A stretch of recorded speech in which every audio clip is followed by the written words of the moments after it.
My name is Amira Stone. I'm 28 years old, and 15 years ago my own parents threw me out of their house when I was just 13. Last week they walked into the reading of my uncle's will with confident smiles, dressed like people who believed they were about to become very rich. They even brought a private attorney with them, certain they would walk out with a fortune. The man whose will was being read was Uncle Victor Stone, the person who had raised me for the past 15 years. The man who stepped in the night my parents decided I was no longer worth keeping. But the moment attorney Elaine Carter opened that sealed envelope and began reading his final wishes, something shifted in the room. The confidence drained from their faces. And when she reached Clause 7, my mother, the woman who once told me I was no longer her daughter, suddenly jumped to her feet. Her face turned pale. Her mouth literally hung open. It looked like the ground had disappeared beneath her. Before continuing, please take a moment to like and subscribe to the channel, but only if this story truly touches your heart. I'm also curious, where are you watching from? What time is it where you are? Leave a comment and let me know.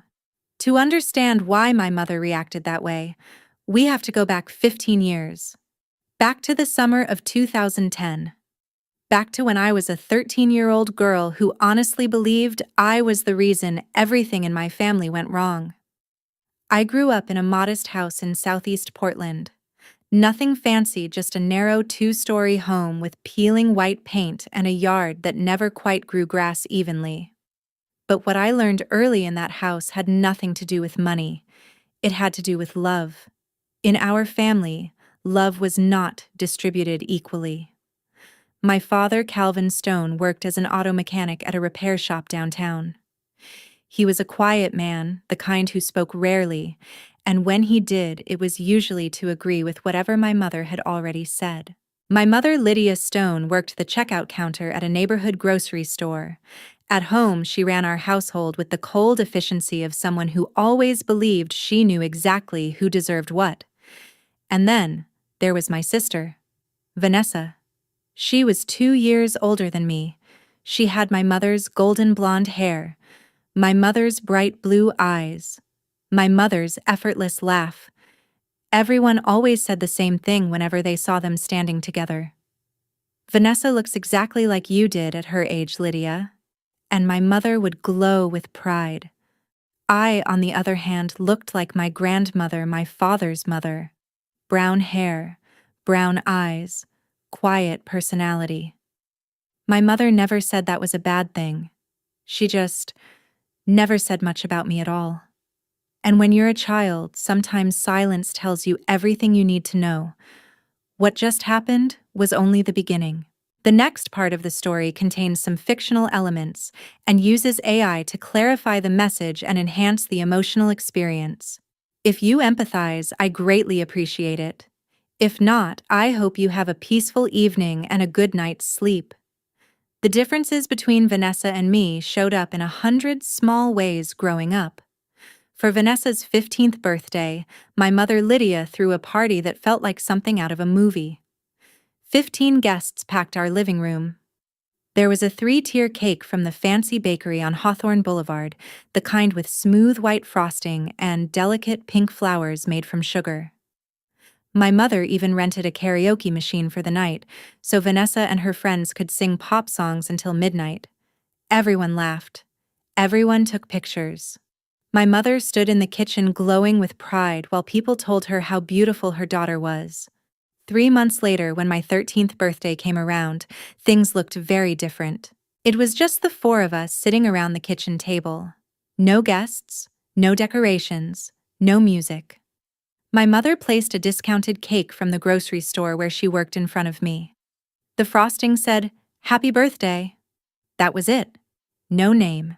It was clearly a leftover cake from someone else's canceled order. At the time, I told myself it didn't matter. I told myself birthdays were silly anyway.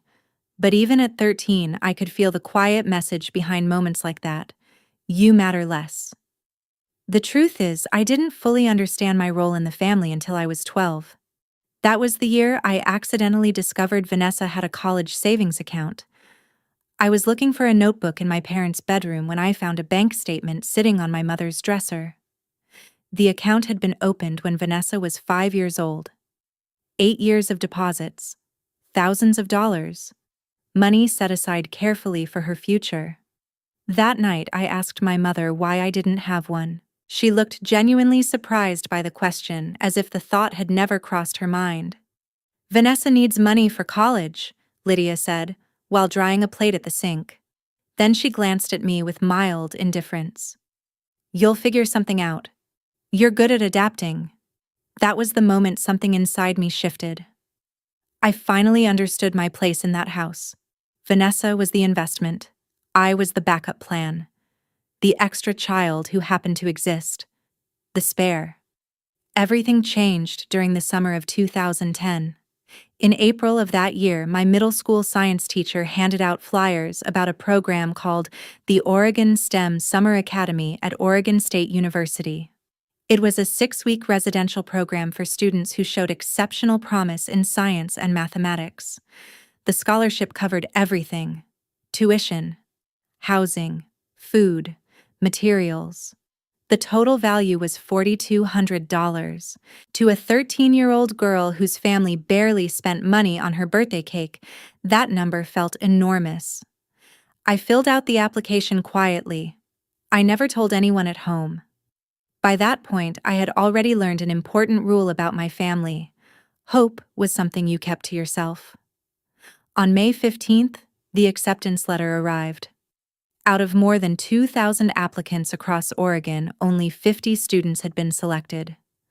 I was one of them. For exactly one afternoon, I felt like I mattered. I remember sitting on my bed holding the letter, reading it over and over again, imagining what the campus would look like, and what it would feel like to be surrounded by other kids who loved science the way I did. For a few hours, I let myself believe that maybe my life could be bigger than the narrow walls of that house. Then Vanessa found out about a performing arts camp in California.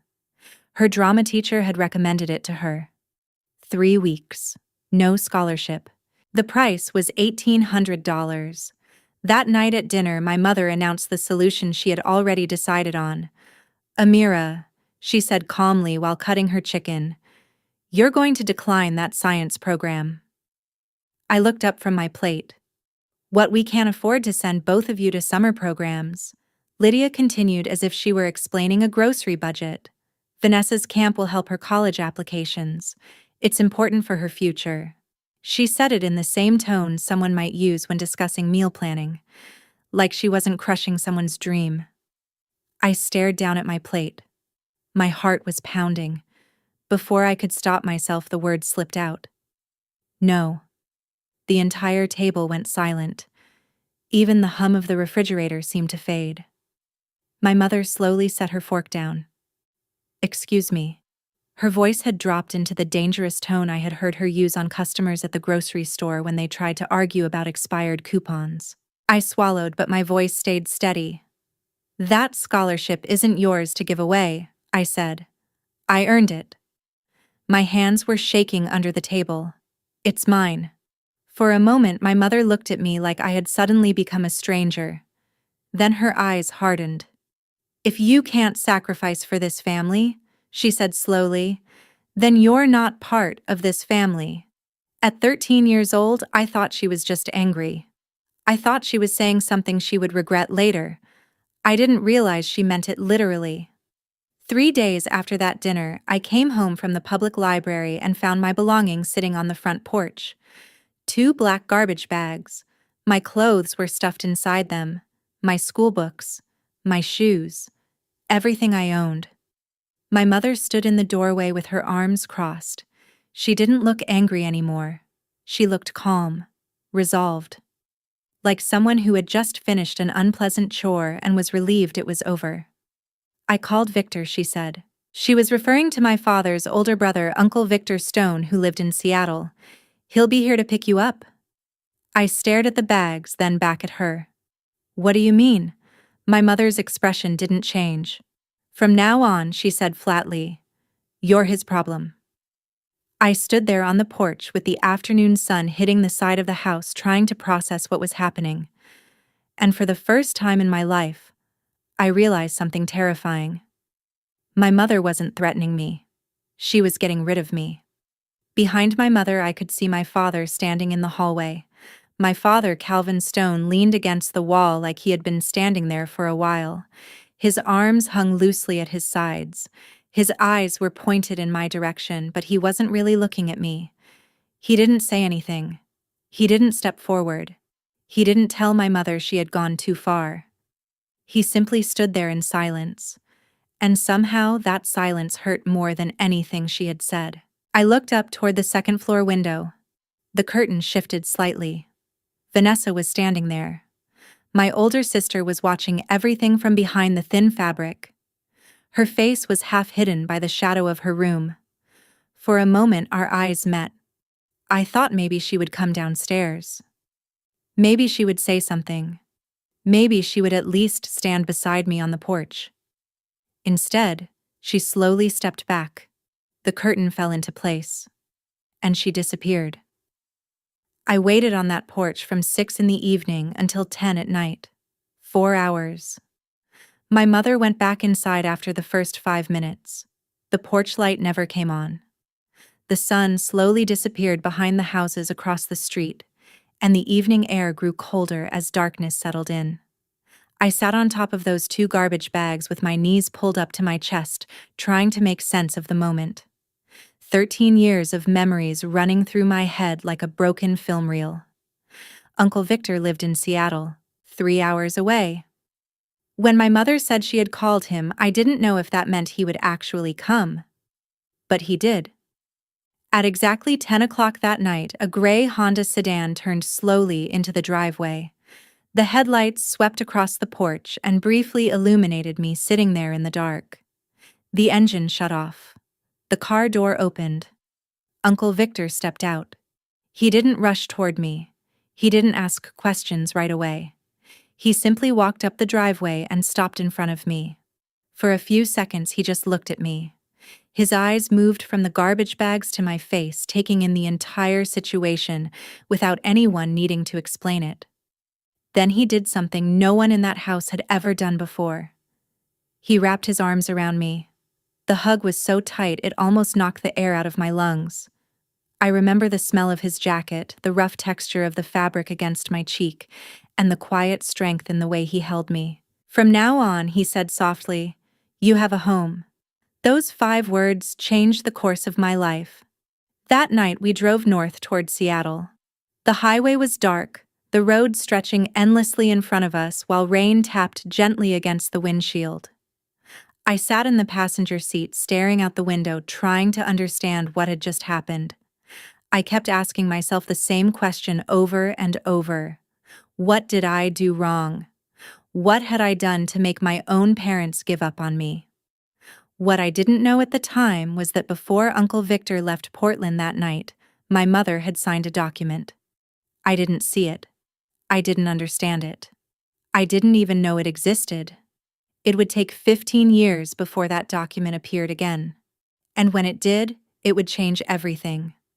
Uncle Victor's house in Seattle's Ballard neighborhood wasn't large, but to me, it felt enormous. Compared to the cramped space I had grown up in, the place felt almost magical.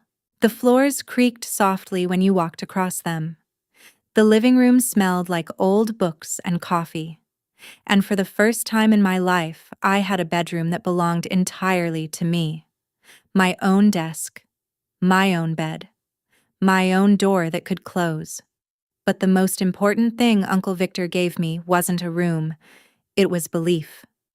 Victor Stone had built Stone Property Holdings from the ground up. Years earlier, he had worked double shifts for 6 straight years to save enough money to buy a small commercial office building in Seattle. That single building eventually turned into a growing real estate business. By 2010, he owned 8 commercial properties across the Seattle metro area. He had never married. He had never had children. When I arrived on his doorstep with nothing but 2 garbage bags, he didn't treat me like a burden. He treated me like an opportunity. Over the next 4 years, I threw myself into school. I studied harder than I ever had in my life. Not because anyone forced me to, because for the first time, someone believed I could succeed. In 2014, I graduated from Ballard High School as class valedictorian, president of the math club, a perfect 4.0 GPA. Uncle Victor sat in the front row during graduation with the biggest smile I had ever seen on his face. The University of Washington accepted me into the Foster School of Business with a partial scholarship. By 2018, I had earned my bachelor's degree in finance, graduating summa cum laude with a 3.94 GPA. During college, Uncle Victor gave me internship opportunities at Stone Property Holdings. I started with the most basic work imaginable: data entry, lease paperwork, tenant phone calls, property inspection reports. Slowly, he taught me every part of the business from the ground up. After graduating, I spent 18 months working at a large accounting firm called Mitchell & Parker. That experience helped me earn my CPA certification in 2019. 1 year later, Uncle Victor offered me a full-time position at the company as controller. By 2021, I had been promoted to chief financial officer. On my 26th birthday, I was managing a portfolio of 12 commercial properties with a combined value of $23.7 million. That morning, Uncle Victor sent me an email. I still have it saved. The subject line read, "To my daughter." The message itself was simple. You don't need to prove anything to the people who abandoned you, but you do need to prove to yourself that you are worthy. And you already have. Happy birthday, Amira. I read that email at least 10 times that day. In 15 years, my biological family reached out exactly 3 times. The first time happened in 2012. My mother, Lydia, didn't call my phone. She called Uncle Victor's. And she didn't ask how I was doing. She didn't ask if I was safe. She didn't ask if I was happy. She asked for $5,000. She said my father, Calvin, had lost his job at the mechanic shop, and that times were hard. Apparently, the daughter they had thrown away was still useful when money was involved. That was the first time. It would not be the last. My mother, Lydia, told Uncle Victor that my father, Calvin, had lost his job at the auto repair shop. According to her, times were difficult and the family needed help. She said that surely Victor could lend money to his own brother. Uncle Victor refused. Later that evening, he told me about the phone call while we were sitting in the kitchen. I remember the way his jaw tightened as he spoke. "They never asked about you," he said quietly. I looked up from my homework. "Not once," he continued. "They didn't ask how you're doing in school. They didn't ask if you're okay. They didn't ask if you're happy." He shook his head slowly. "They just wanted money." That conversation stayed with me for a long time. It confirmed something I had already suspected but didn't want to admit out loud. To them, I was gone, but Uncle Victor's money still counted as family. The second time my biological family reached out happened in 2016. I was 20 years old and halfway through college when an envelope arrived at Uncle Victor's house addressed to me. The handwriting on the front looked familiar, though it had been years since I had seen it. Inside was a wedding invitation. Vanessa was getting married. There was no personal note, no letter, no message asking how I had been. Just the formal printed card with my name and Uncle Victor's Seattle address typed neatly beneath it. I stared at the invitation for a long time, then I placed it back in the envelope and put it in a drawer. I didn't attend the wedding. I didn't send a gift. I didn't respond at all. The third contact came 4 years later. In 2020, my mother sent me an email. It was the first time she had contacted me directly since the night she threw me out. The subject line read, "Checking in." The message mentioned that she had seen an article in the Seattle Business Journal about Stone Property Holdings expanding into the East Side market. Apparently, someone had mentioned my name in the article. She wrote that she hoped I was doing well and suggested that maybe we could catch up sometime. I read the email twice. Then I deleted it. Not because I was angry. Not because I was holding on to resentment. The truth was simpler than that. I had built a life that didn't include them, and I saw no reason to change that. Everything shifted in the summer of 2024. That was when Uncle Victor received the diagnosis that changed everything. Congestive heart failure, advanced stage. The doctors gave him 12 to 18 months. He lasted 8. Those months were some of the hardest of my life. Victor tried to act like nothing had changed, but I could see the fatigue creeping into his movements. Simple tasks began taking more energy. Some days he sat quietly on the back porch looking out over the neighborhood like he was memorizing the view. During that time, he met with his estate attorney several times. Her name was Margaret Lawson. She had been handling Victor's legal affairs for years. In June of 2024, he updated his will, 6 months before he passed away. One evening, I asked him about it while we were sitting in the living room. He just smiled. "Everything's taken care of," he said. "You focus on the business. I've handled the rest." I trusted him completely. I didn't ask more questions. I didn't know what he had written. I didn't know about the clauses. I had no idea what was coming. Uncle Victor passed away on February 28, 2025. He died peacefully in his sleep at Swedish Medical Center while I was holding his hand. I stayed there long after the machine stopped making noise. For the first time since I was 13 years old, I felt like I had lost my only parent. 1 week later, on March 7th, I was sitting in my office at Stone Property Holdings reviewing quarterly financial reports when my phone buzzed. The screen showed an unknown number from Portland. For a moment, I considered ignoring it. Then I answered. Amira. The voice was instantly recognizable. 15 years hadn't changed the way Lydia Stone said my name. It always sounded like she was tasting something she wasn't sure she liked. Lydia, I replied calmly. I didn't call her Mom. Just her name. There was a short pause on the line. I could almost hear her adjusting her tone. I heard about Victor, she said. I'm so sorry for your loss. Her voice carried a practiced softness that felt strangely artificial. I was thinking maybe I should come up for the memorial service. Pay my respects. The memorial was 3 days ago, I said. Another pause. Oh, she said quickly. Well, I also heard there's a will reading coming up. There it was. The real reason for the call. Family has a right to attend these things, she continued. Especially when it involves a brother's estate. I leaned back in my chair. How did you find out about the will reading? I have an attorney, Lydia said. Victor Harrington. He made a few calls. The name stirred a faint memory. Uncle Victor had mentioned a lawyer named Victor Harrington years ago. Apparently, they had consulted briefly, but Victor had ultimately decided not to work with him. After the call ended, I contacted Margaret Lawson. The next morning, she confirmed exactly what I suspected. Lydia and Calvin Stone had hired Victor Harrington to file a legal challenge against my uncle's will. Their argument was simple. Undue influence. They were claiming that I had manipulated a sick old man during the final months of his life in order to control his estate. They were also demanding to attend the will reading as immediate family members. I sat quietly in my office after hearing this. On my desk was a framed photograph of Uncle Victor taken a few years earlier during one of our company events. He was smiling in the picture. The expression almost looked amused.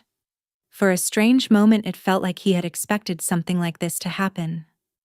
A few days later, I met Margaret Lawson in her office. Her firm occupied the 47th floor of the Columbia Center, the tallest building in Seattle. On a clear day, you could see all the way to Mount Rainier through the massive windows behind her desk. But March 10th was not a clear day. Rain streaked across the glass while the city below looked gray and distant. Margaret slid a folder across the table toward me. Victor Harrington has filed a formal challenge to the will, she said calmly. The paperwork inside listed my parents' names as the claimants: Lydia Stone, Calvin Stone. They were demanding a portion of Uncle Victor's estate. I stared at the documents in silence, feeling an odd mixture of disbelief and inevitability. 15 years of silence. And now they were back. Not because they missed me, not because they regretted what they had done. They were back because they believed there was money waiting for them. Margaret folded her hands on the desk. "This could get complicated," she said. And she was right. Because what my parents didn't know yet was that Uncle Victor had prepared for exactly this situation. Margaret Lawson leaned back slightly in her chair as I finished reading the legal filing. "The claim alleges undue influence," she said calmly. "They are arguing that you isolated Victor from his family during his illness and pressured him to change his estate plan." I felt my stomach tighten as I scanned through the document again. Each paragraph twisted the story of my life into something unrecognizable.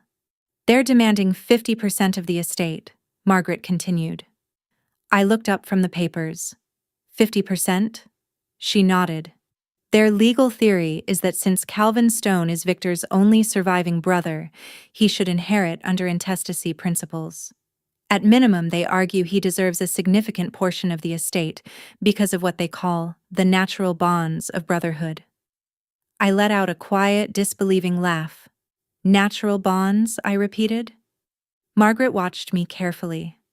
"Calvin and Victor hadn't spoken for 8 years before I even came to live with him," I said. "Did you know that?" Margaret nodded slowly. "I'm aware. Victor told me the entire history." She tapped the folder with one finger. "But that's not the part that concerns me." She pulled out another document and slid it toward me. "They don't actually need to win this case." I frowned. "What do you mean?" "If this dispute goes to litigation," Margaret explained, "the estate could be frozen for 12 to 18 months while the courts sort everything out. During that time, the properties still need to be managed. Tenants need support. Bills must be paid. Maintenance has to continue." She paused for a moment. "A long legal battle could easily cost hundreds of thousands in legal fees. It could also destabilize the entire portfolio." Understanding began to settle in. "So they're betting I'll pay them to go away." Margaret gave a small nod. "That's exactly the strategy." She folded her hands on the desk. "It's very common in estate disputes." I looked down at the filing again. In the section describing our family history, Lydia had written that I had abandoned my family and taken advantage of Victor's loneliness in order to gain control of his wealth. I stared at the words for several seconds. The woman who had thrown me out of the house when I was 13 was now claiming that I had abandoned her. Margaret broke the silence. "Do you have any documentation from 2010? I looked up. Documentation. Anything that establishes what actually happened when you went to live with Victor. Any records, statements, reports." My mind flashed back to that night. The porch, the garbage bags, the 4 hours sitting in the dark, Victor's headlights turning into the driveway. "I was 13, I said quietly. "I didn't exactly keep records." Margaret studied me for a moment. Then she reached for the phone on her desk. "Victor did." She dialed her assistant and requested a specific file number from the firm's archive storage. 20 minutes later, the assistant returned with a yellowed folder that looked like it had been sitting untouched for years. Margaret opened it carefully. Her eyes moved slowly across the pages inside. Then she looked up at me with an expression I couldn't quite interpret. "Amira," she said gently, "did you know about this?" She slid the document across the desk toward me. I read the header. "Voluntary relinquishment of parental rights and transfer of guardianship. Dated July 15th, 2010. My eyes moved slowly down the page. The document stated that Calvin Stone and Lydia Stone, being of sound mind, voluntarily relinquished all parental rights and responsibilities for their minor daughter Amira Stone. It further declared that full legal guardianship was being transferred to Victor Stone. At the bottom of the page were 4 signatures: my mother's, my father's, Uncle Victor's, and a notary public from King County. For a few seconds I couldn't breathe. "They didn't just throw you out," Margaret said quietly. "They legally gave you up." She tapped the document lightly. "They signed away their parental rights." My hands were trembling as I held the paper. 15 years ago, I had been sitting on a dark porch with 2 garbage bags full of clothes. While I sat there waiting, my parents had been inside signing legal documents that erased me from their lives. "What does this mean for their claim?" I asked finally. Margaret's expression shifted slightly. "It means Calvin Stone has no legal standing to challenge the will through familial connection." She pointed to the document. "As far as the law is concerned, Calvin and Lydia Stone stopped being your parents the moment they signed this." The room fell silent. For a moment, I could almost hear the echo of that night 15 years ago. Margaret leaned forward again. "I can offer you 2 possible paths forward." I looked up. "Option 1," she said, "we negotiate." She folded the document neatly back into the folder. "I contact Victor Harrington and explain that their legal position is far weaker than they think. We offer a settlement somewhere between $500,000 and $1 million in exchange for them withdrawing their claim and signing a waiver against any future challenges." She paused. "It would be fast, quiet, and it would avoid turning this into a public spectacle." I considered that for a moment. "And the second option?" Margaret's eyes held mine. "We proceed with the will reading exactly as scheduled." She continued. "They've demanded to attend as family members. We allow them to attend."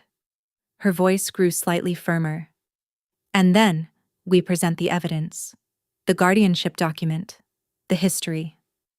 Everything Victor wanted revealed if this situation ever occurred." She sat back in her chair. "Victor anticipated this, Amira." My chest tightened. "He left very specific instructions." Margaret looked down at the folder once more. "He wanted the truth on record." That night, I went home to the house Victor had left me. Sleep was impossible. I sat alone in the living room staring at the photos on the mantel. There were pictures of me at every stage of my life: high school graduation, college commencement, my first day working full-time at the company. In every photo, Victor was standing beside me with that same proud smile. There were no pictures of Calvin, none of Lydia, none of Vanessa. They had never existed in this house. As I sat there in the quiet, the weight of Margaret's question kept echoing in my mind. Settlement or truth? Pay them to disappear, or let the world see what really happened 15 years ago? And deep down, I already knew which one Victor would have chosen. Do you think the text revealing Lydia and Calvin relinquished their legal parental rights 15 years ago will completely reverse the balance of power when the will reading begins? If you agree, leave a 1 in the comments. Your opinion really matters here. I sat there for a long time staring at the photos on the mantel. High school graduation, college commencement, the day I received my CPA license, the morning I officially became CFO of Stone Property Holdings. In every single picture, Uncle Victor stood beside me with that same proud smile. But there were no photos of Calvin Stone. None of Lydia. None of Vanessa. Not a single one. They had never been part of this life. I thought about something Victor wrote to me years earlier in that birthday email. "You don't owe them anything, but you do owe yourself the truth." The next morning, at exactly 7 o'clock, I called Margaret Lawson. "I want the will reading to proceed," I told her. "No settlement. No buyout." Margaret was quiet for a moment. "You're sure about this?" she asked. "If they want to show up," I said, "let them." I looked again at the photos on the mantel. "But we're not hiding anything." Margaret let out a slow breath. "Once this becomes public, there's no taking it back. They made it public the moment they filed their challenge," I replied. "I'm just respecting their choice." The will reading was scheduled for Friday, March 14th, 2025, at 2 o'clock in the afternoon. 5 days away. The next few days passed in a blur of preparation. My best friend, Elena Ramirez, spent most of that week in my office helping organize everything. Elena had joined Stone Property Holdings 3 years earlier as the company's HR director, but she had quickly become much more than a coworker. She was one of the only people who knew the full story of my childhood. On Wednesday evening, she looked up from her laptop with a raised eyebrow. 47 emails, she said. 47. She nodded.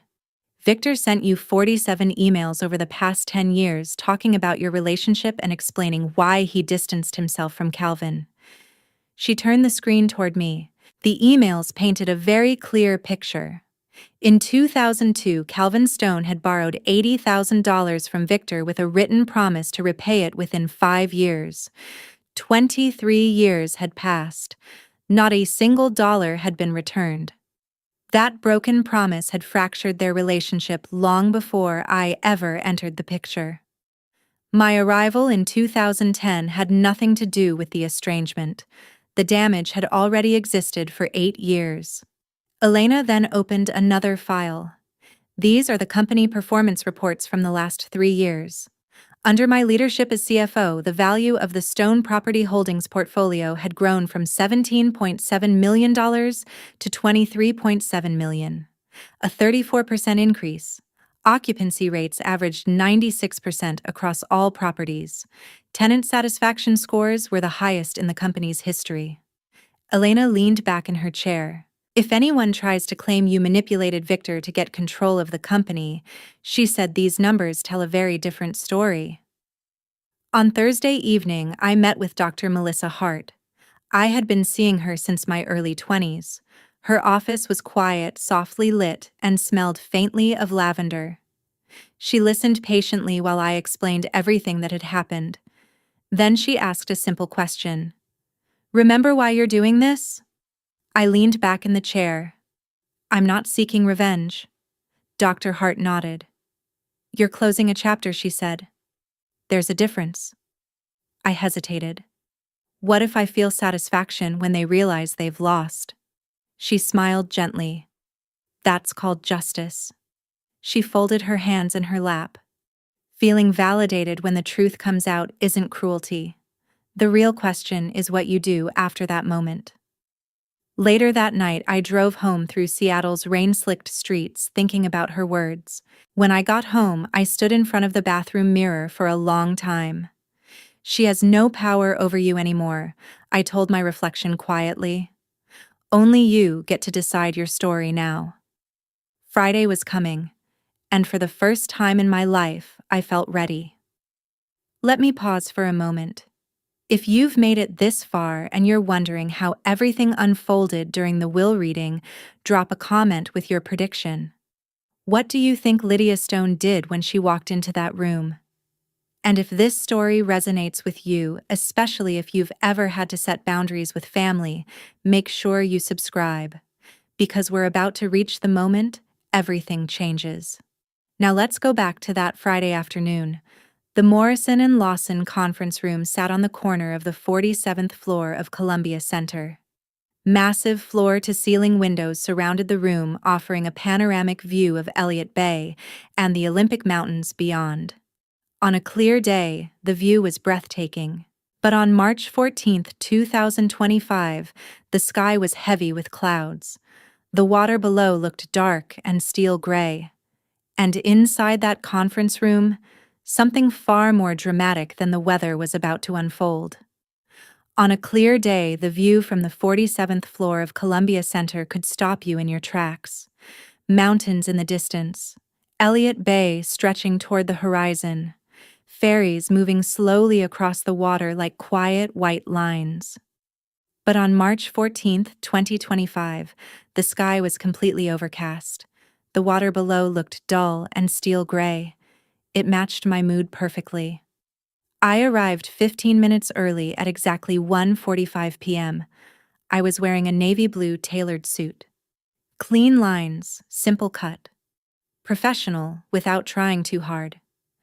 My hair was pulled back into a neat bun, Uncle Victor had once told me something I never forgot. The most powerful person in the room is usually the one who doesn't feel the need to announce themselves. I kept that in mind as I stepped into the conference room. The room was large enough to seat about 20 people at the main table with additional chairs placed neatly along the walls for observers. When I entered, 14 people were already present. Margaret Lawson sat at the head of the table with 2 junior associates beside her, quietly organizing documents. Near the window sat Thomas Green, the senior auditor from Mitchell and Parker. He had handled Victor's financial accounts for nearly a decade. 3 representatives from charitable organizations were seated together along the far side of the room: Seattle Children's Hospital, Habitat for Humanity Northwest, the Olympic National Park Foundation.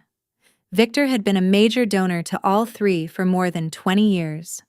5 senior staff members from Stone Property Holdings sat near the door.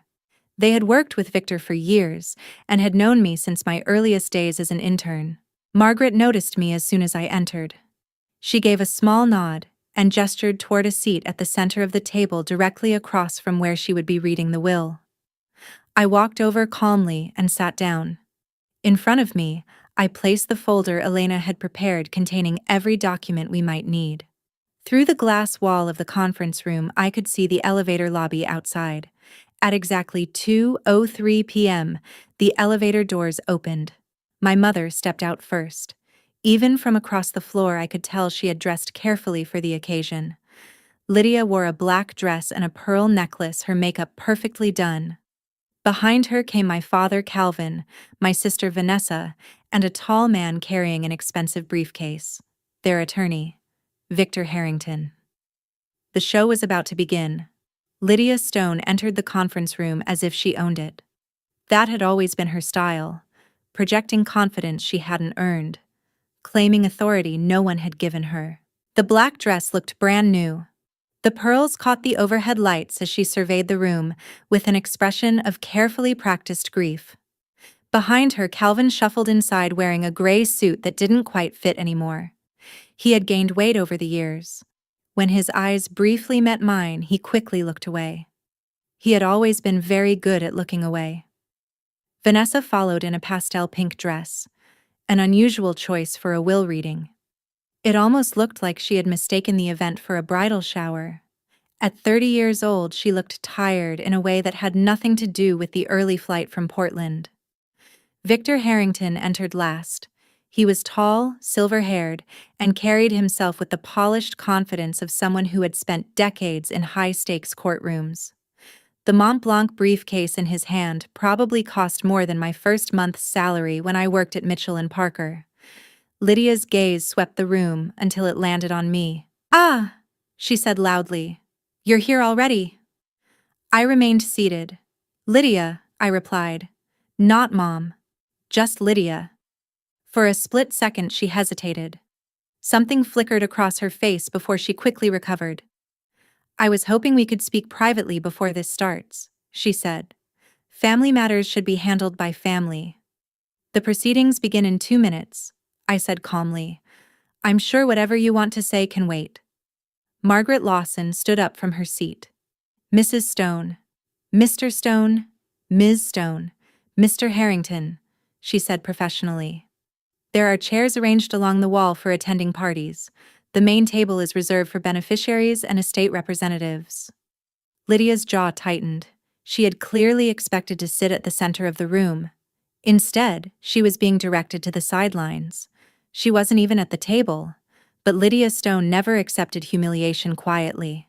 Instead of taking her seat immediately, she walked past the representatives from Seattle Children's Hospital and paused beside them with an expression of polite sorrow. "I'm Lydia Stone," she announced loudly enough for most of the room to hear. "Victor's sister-in-law. We were very close for many years before this unfortunate estrangement." She glanced meaningfully in my direction. The hospital representative, a woman in her 50s named Dr. Eleanor Price, simply nodded politely without responding. But Lydia wasn't finished. "It's tragic," she continued, "how some people enter a family and cause division. Victor was such a generous man. Perhaps too trusting." I kept my eyes on the folder in front of me. I didn't respond. I had learned long ago that Lydia thrived on reactions. Vanessa added her own comment as she sat down along the wall. Uncle Victor used to visit us in Portland all the time when we were kids, she said. I don't understand why she gets to sit up there while we're back here. Victor Harrington was already writing notes on a legal pad documenting every word spoken in the room. He was waiting for any reaction he could twist into evidence. I gave him nothing. Lydia finally sat down beside Vanessa. But she still wasn't finished. As Margaret arranged the final pages of the will at the head of the table, Lydia spoke again, her voice cutting through the quiet room. A child rejected by her own parents usually has a reason, she said. I just wish Victor had seen through her the way we did. A mother always knows. The words hung in the air like smoke. Several people in the room shifted uncomfortably. Thomas Green stared openly at Lydia with clear disbelief. For the first time in 15 years, I studied my mother carefully. She hadn't changed at all. The same certainty. The same need to control the narrative. The same unwavering belief that she was always the victim.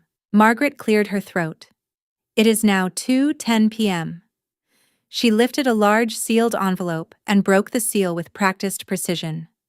This, she began, is the last will and testament of Victor Raymond Stone. Her voice carried across the room with quiet authority. And suddenly, every person present leaned forward slightly. Because the moment Lydia Stone had traveled hundreds of miles for had finally arrived. Margaret Lawson's voice carried evenly through the room as she continued reading. Victor Raymond Stone. Born July 4th, 1953. Deceased, February 28th, 2025.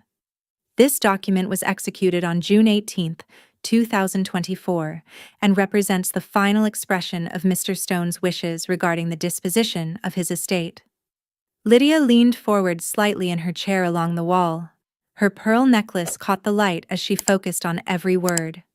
Margaret continued with the opening sections of the will. Article 1 confirmed Victor's identity and residence. Article 2 declared that he had been of sound mind when the document was signed. Margaret paused briefly before adding another detail.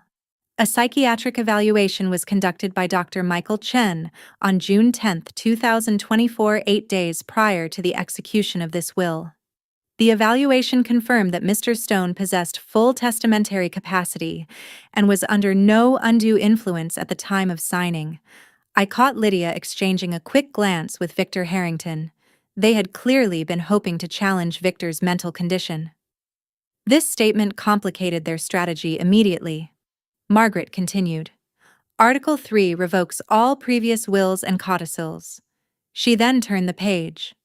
Article 4 contains the inventory of assets. The room became even quieter. At the time of death, the estate of Victor Raymond Stone included 12 commercial properties located throughout King County and Snohomish County, with a combined assessed value of $18.2 million.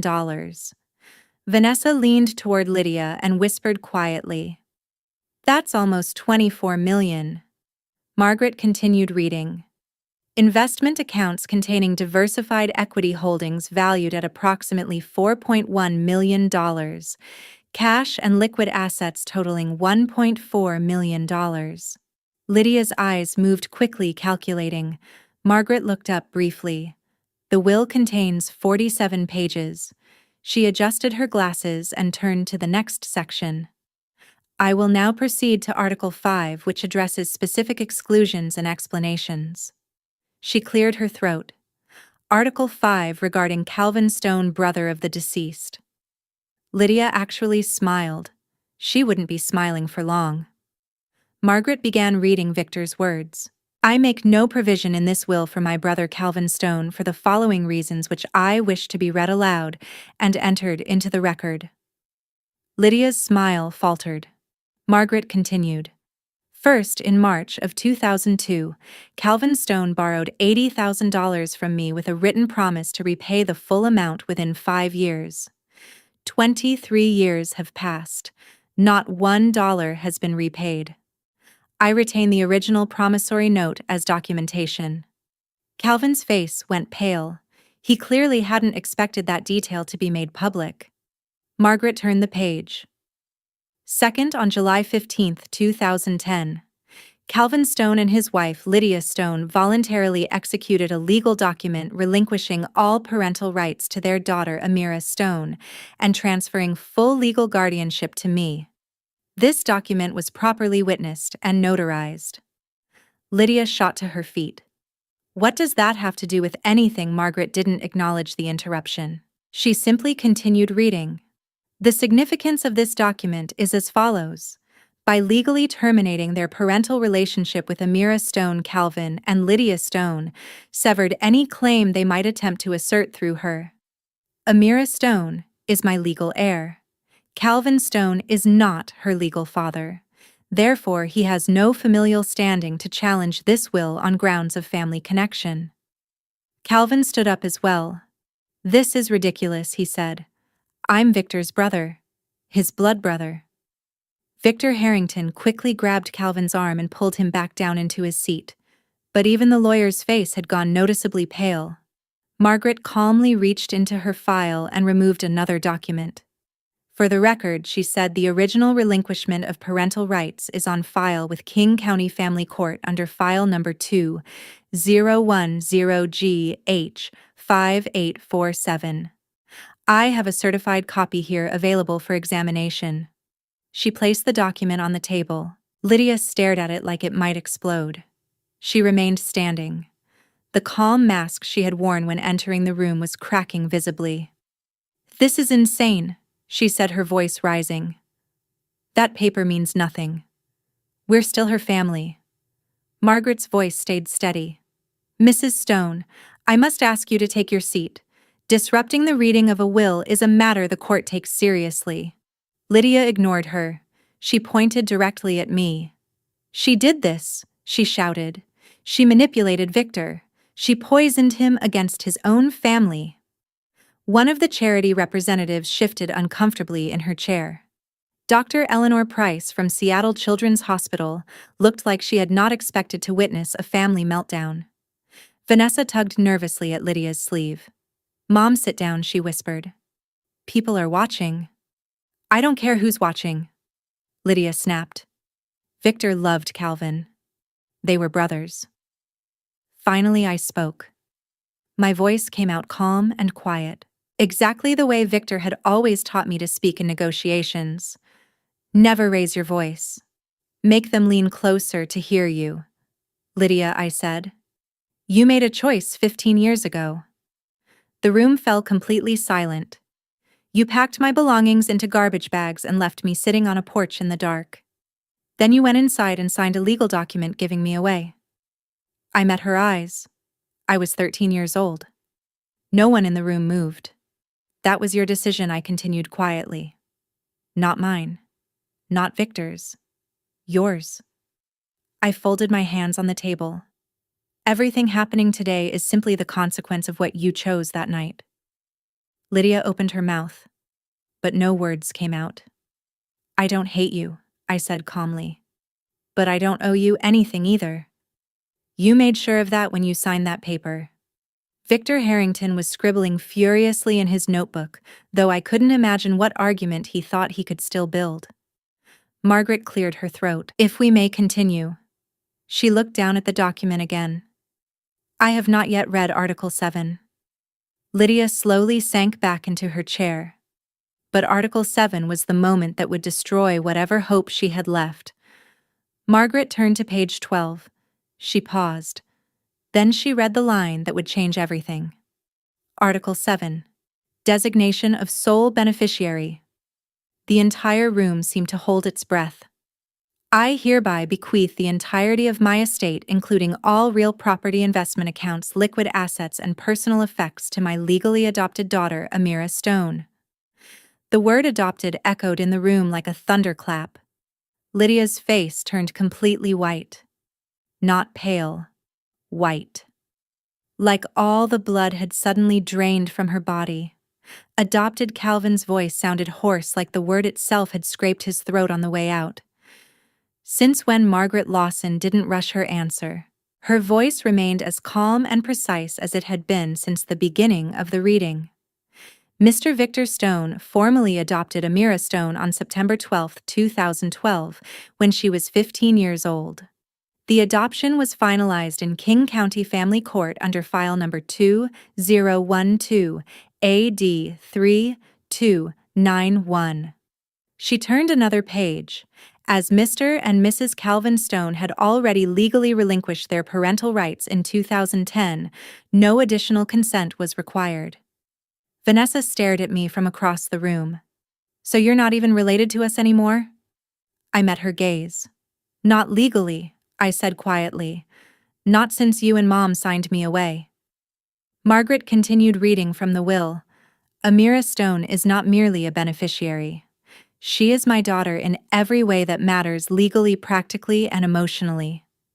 Her voice softened slightly as she read Victor's words. "She has worked beside me for years. She has proven her competence, her integrity, and her dedication to the business we built together. I trust her completely to continue the work I began." The room remained silent. There is no one more deserving of this inheritance, and there is no one I love more. My vision blurred. I blinked hard, trying to clear the tears that had suddenly filled my eyes. Victor had never shown me the full language of that clause. He had kept it hidden, waiting for this moment. Lydia shook her head slowly, like someone trying to wake from a nightmare. "This can't be legal," she whispered. She turned toward their lawyer. "Victor, tell them this can't be legal." Victor Harrington didn't respond.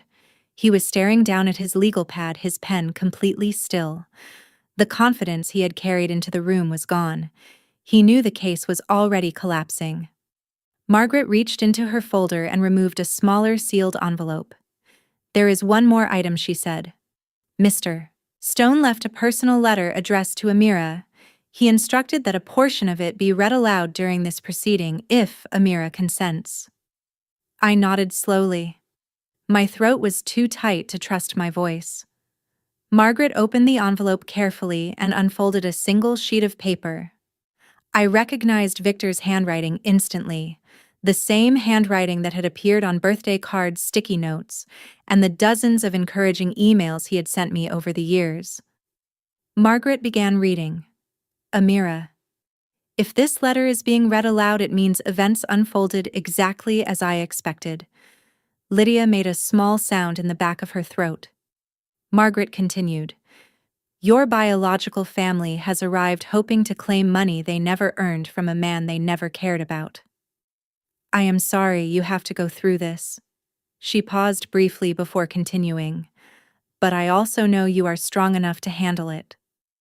The room remained perfectly still. "You came to me as a wounded child.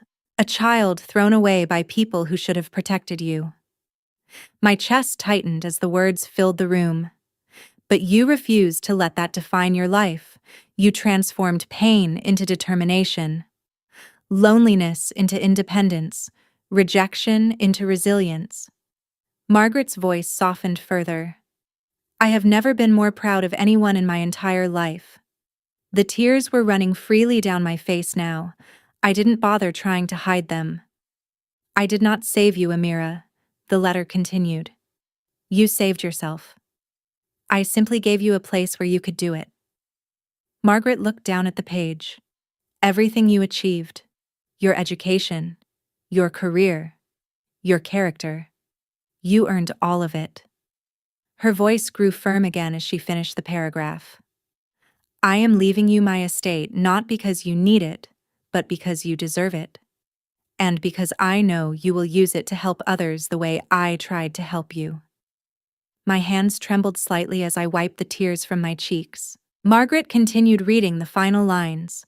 "Do not allow anyone to make you feel guilty for surviving them. Do not allow them back into your life unless it is your choice. You owe them nothing. You owe yourself everything. I love you, Amira. Forever, your father, Victor." Silence filled the conference room. For a moment, no one moved. Then Lydia stood up again. But this time her voice sounded different. The anger had disappeared. In its place was something that tried to sound like wounded motherhood.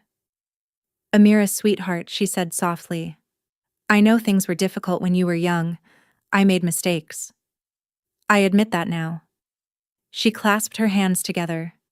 "But we're still blood. We can work through this. Maybe we can talk about dividing the estate fairly." I looked at her calmly and wiped the last tear from my cheek. "You gave up the right to call me sweetheart 15 years ago." Lydia's face hardened instantly. "I want to contest this," will she announce to the room. "Victor, tell them we have grounds. Undue influence. He was sick. She isolated him."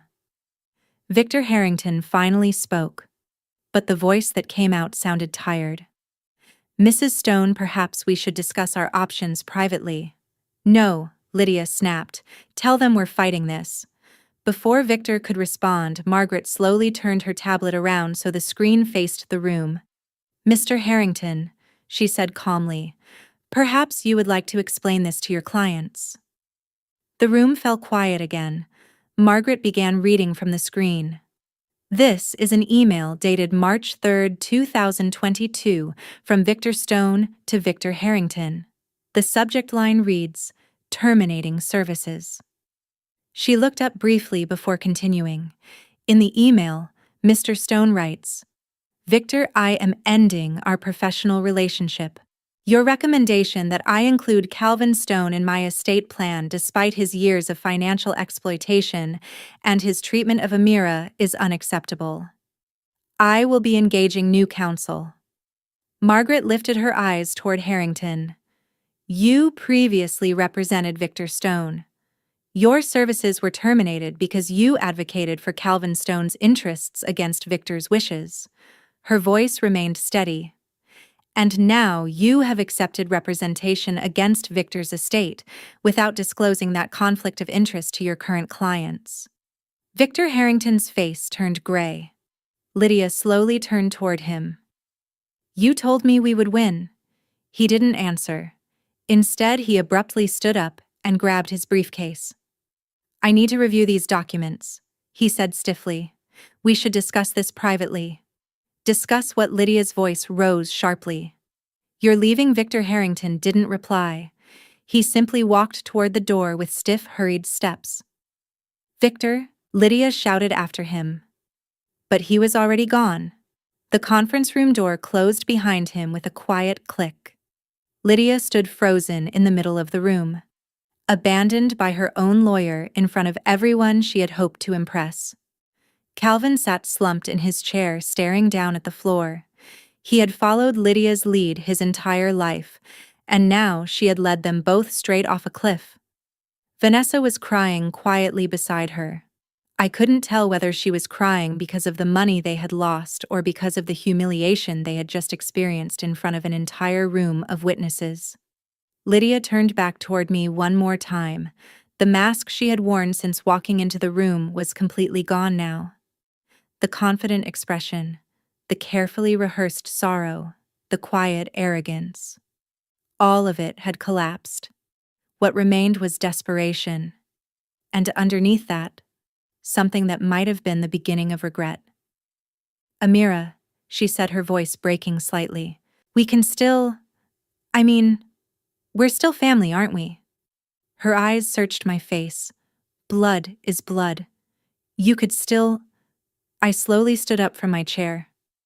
"Lydia," I said calmly, "you stopped being my family on July 15th, 2010.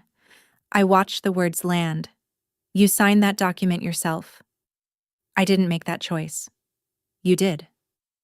I picked up the folder from the table and held it against my side. "I don't hate you," I continued quietly, "but you have no claim on me. Not legally, not emotionally, not in any way that matters." Then I turned back toward Margaret. "Can we continue with the remaining articles?"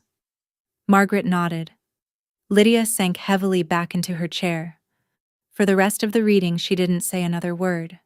Margaret flipped several pages with practiced calm. "Article 9, she announced. Charitable bequests." The representatives from the three charities straightened slightly in their seats. Margaret began reading. I direct that the following gifts be made from my estate. She glanced down at the document. $500,000 to Seattle Children's Hospital for the establishment of a scholarship fund supporting children from disadvantaged backgrounds. Dr. Eleanor Price nodded solemnly. $300,000 to Habitat for Humanity, Northwest for the construction of affordable housing in the greater Seattle area. The Habitat representative smiled slightly. $200,000 to the Olympic National Park Foundation for wilderness preservation and environmental education programs. Dr. Price spoke softly. Victor was one of our most consistent donors for more than 20 years. This gift will help hundreds of families. The representative from Habitat added quietly, We built 6 homes with Victor's earlier donations. This will fund at least 4 more. Margaret continued reading. I also request that my daughter Amira Stone continue the charitable giving programs I established during my lifetime at her discretion. I trust her judgment completely. For the first time since the reading began, I spoke. I will, I said softly. I'll honor everything Victor built. As I looked around the room, a realization slowly settled in. The charity representatives weren't here because the law required them to attend. Victor had asked them to come. He had wanted witnesses, neutral observers who could later confirm exactly what had happened in that room. Even after his death, he had anticipated every possible move Lydia and Calvin might try. Dr. Price caught my eye and offered a warm smile. Victor used to talk about you constantly, she said, at board meetings, at donor events. Amira did this. Amira achieved that. Her smile widened. He was incredibly proud of you. I blinked quickly to keep the fresh tears from falling again. Even now, Victor had surrounded me with people who believed in me. Margaret closed the final page of the will. Then she looked toward me. Ms. Stone, as sole beneficiary and executor, would you like to say a few words? I hadn't planned to speak. But as I looked around the room and saw dozens of eyes watching me, I realized there were things that needed to be said. Not for Lydia. Not for Calvin. For myself. I stood up slowly. Most of you knew Victor much longer than I did, I began. He took me in when I was 13 years old and had absolutely nothing. I looked toward the employees from Stone Property Holdings. He gave me a home, an education. But more importantly, he gave me a family that chose to love me. My eyes moved across the room. The employees who had watched me grow from an intern into the company's CFO. The charity representatives who had witnessed Victor's generosity for decades. With this inheritance, I continued, I intend to continue everything Victor built. The properties will be managed with the same integrity he believed in. The charitable commitments will remain in place. I took a slow breath. And I will also be establishing a new program. Several people leaned forward slightly. The Victor Stone STEM Scholarship. It will support young students from difficult family situations who need someone to believe in them. My eyes drifted back to Lydia. She was sitting rigidly in her chair staring at the table. As for my biological relatives, I said calmly, I hold no grudges. I let the words settle. I've made peace with what happened. I paused. But peace does not mean pretending it never happened. And it doesn't mean reopening doors I worked very hard to close. I straightened slightly. Victor taught me that family is not defined by blood. It's defined by the people who show up for you when everything falls apart. I gestured lightly around the room. By that definition, the people in this room who knew Victor worked beside him and respected him. You are far more my family than the people who simply share my DNA. I sat down again. For a moment, the room remained completely silent. Then Thomas Green slowly began clapping. One by one, others joined him. The applause filled the room. Lydia didn't move. Margaret checked the time. The will has now been read in its entirety, she said formally.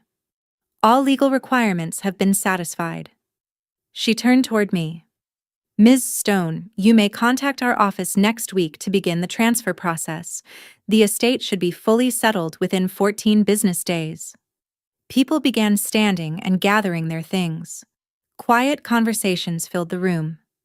Lydia slowly stood up. In just 2 hours, she looked like she had aged 10 years. Calvin had already begun shuffling toward the door without looking at anyone. Vanessa silently grabbed her purse and followed him. Lydia lingered. She turned back toward me one last time. Her makeup had smeared slightly around her eyes.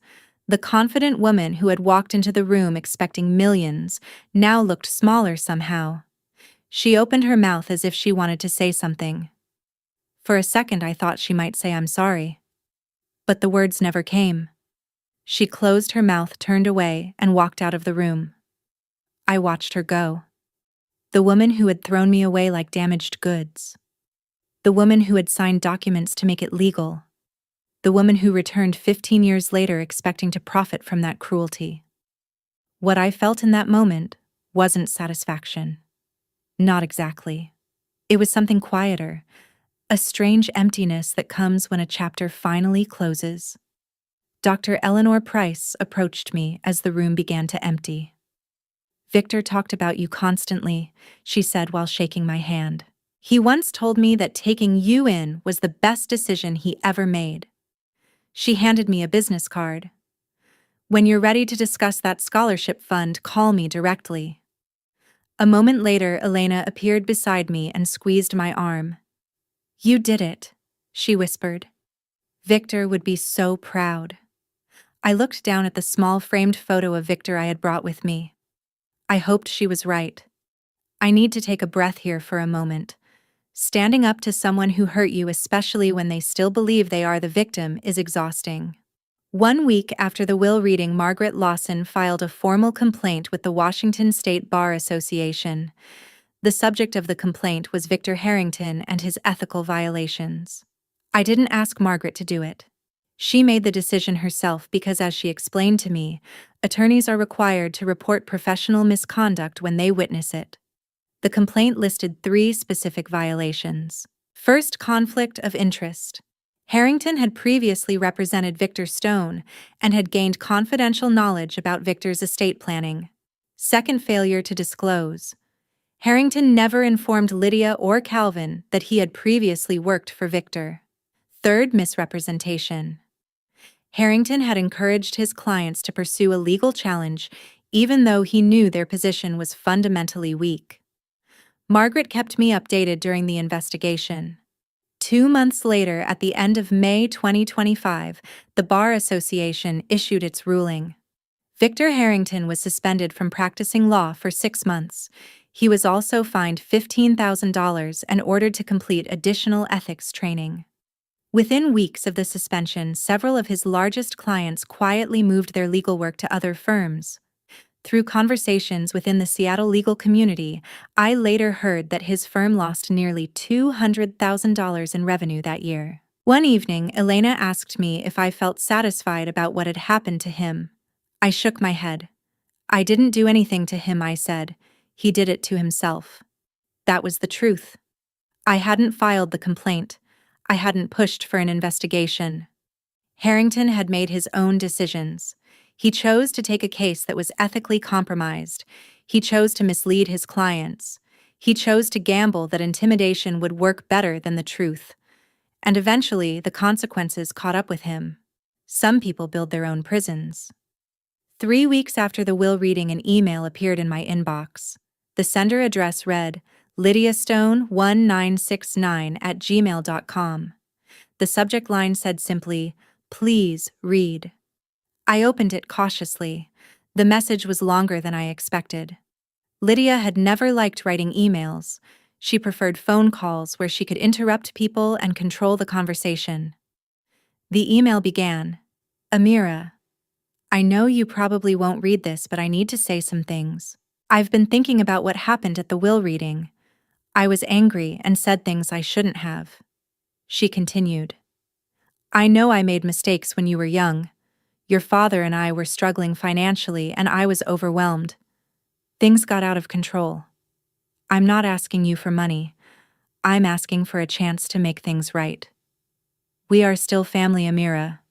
Blood doesn't disappear because of legal paperwork. I'm still your mother. Nothing can change that. Can we talk?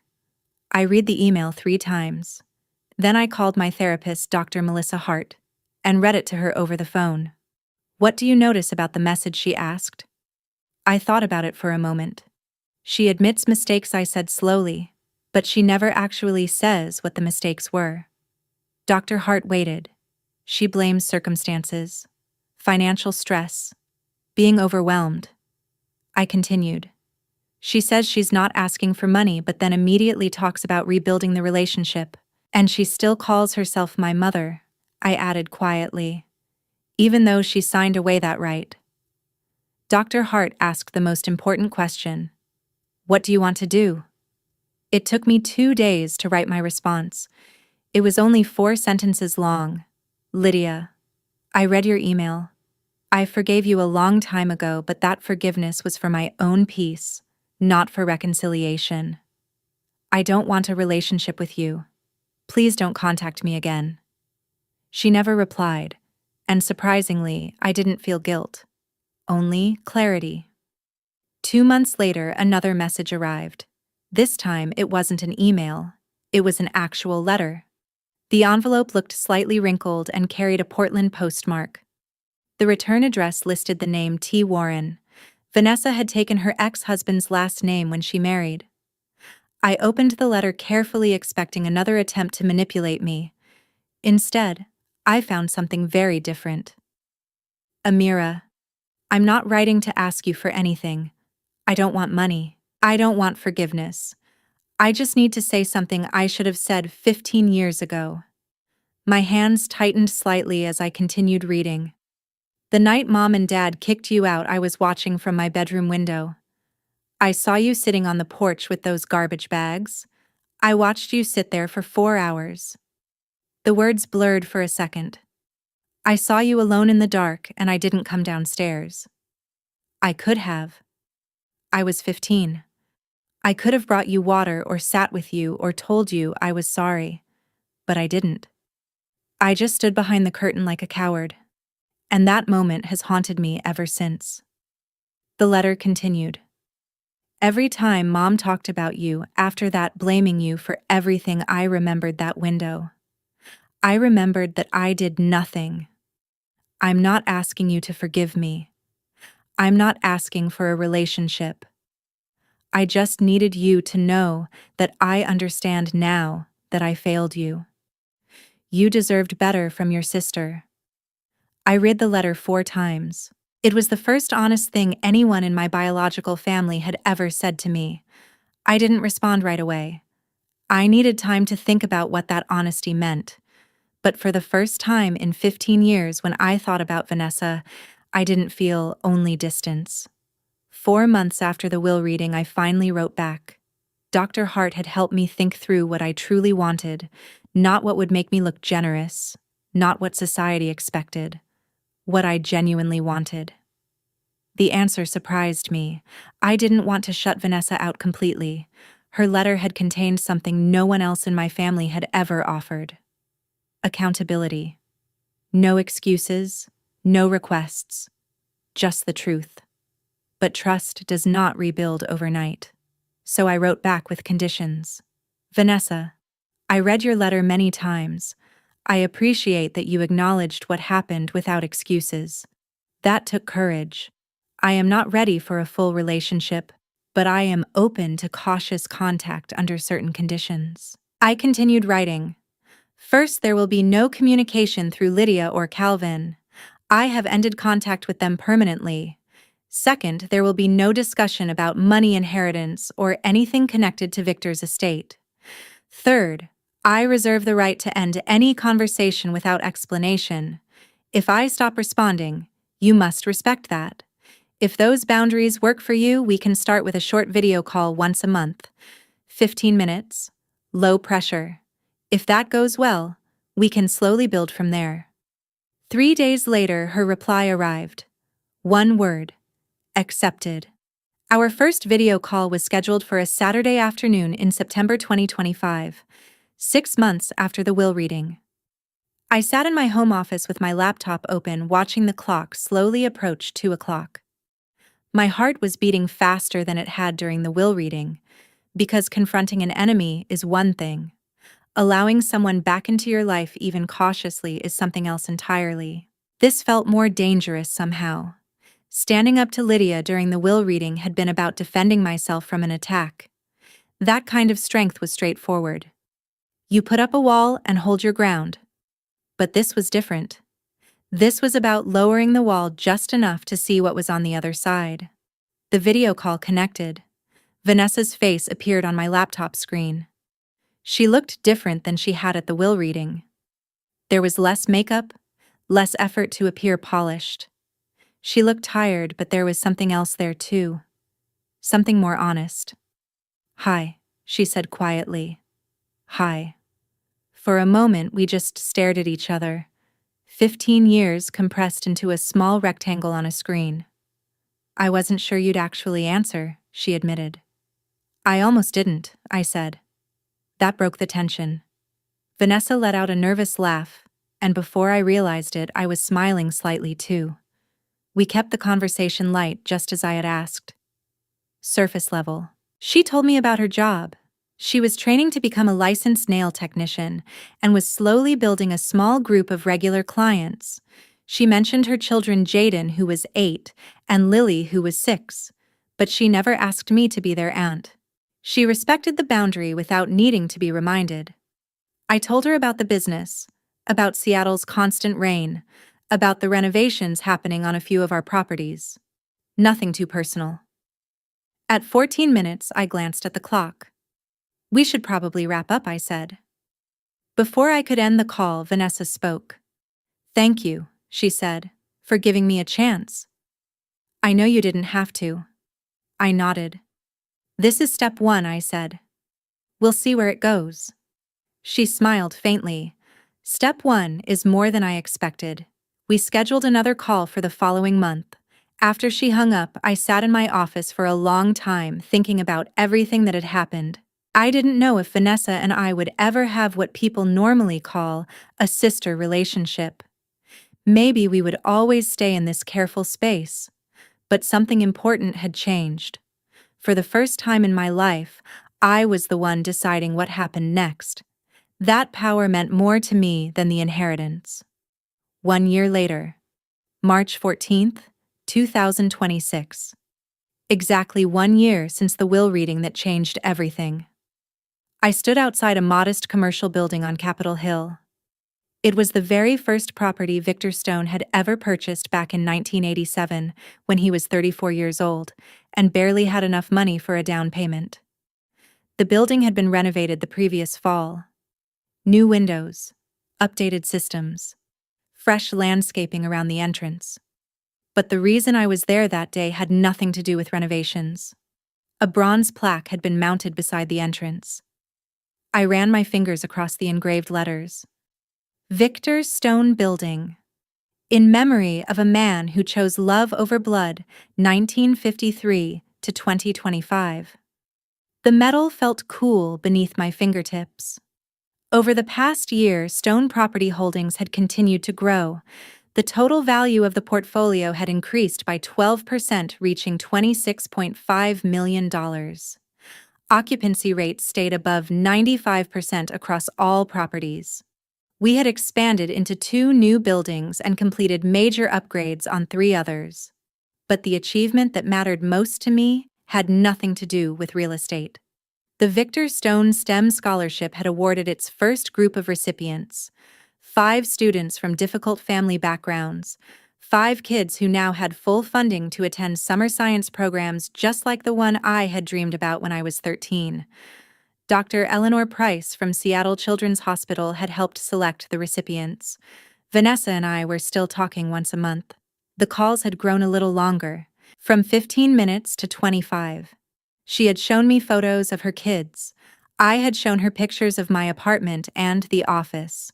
We weren't sisters in the traditional sense, but we were something. Lydia and Calvin had stopped trying to contact me entirely. I didn't know what their lives looked like now, and I realized I didn't need to know. Elena walked up beside me and looked at the plaque. "You okay?" she asked. I thought about the question carefully. "I'm peaceful," I said. Elena smiled. "That's even better than happy." Victor had taught me something that took years to fully understand. Family is a choice. And for the first time in my life, I had chosen myself. The sky over Seattle was clear that day for the first time in weeks. The mountains were visible in the distance. If I look at my own story through a psychological lens, there's a concept called conditional self-worth. It's the belief that you are only valuable if certain people approve of you. For the first 13 years of my life, I believed that. My mother's indifference felt like proof that I didn't matter. But what saved me wasn't Victor's money. It was his unconditional acceptance. He saw me for who I was, not for who someone else expected me to be. And that made all the difference. If there's one thing I hope you take away from this story, it's this. You don't need anyone's permission to know your own worth.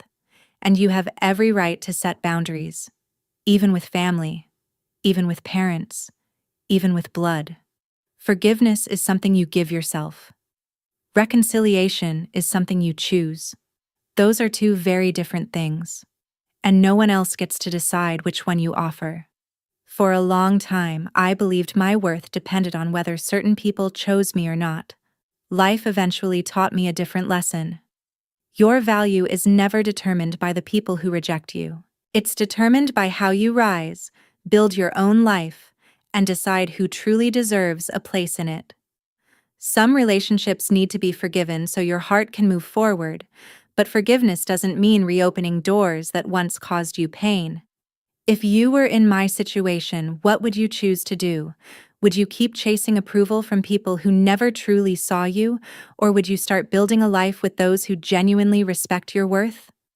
I'd love to know where you're listening from right now, so leave a comment and tell me. And if this story meant something to you, consider subscribing, liking, or sharing this video. A simple action from you might help this story reach someone who needs to hear it today. Sometimes one shared story at the right moment can change the way a person sees their own life.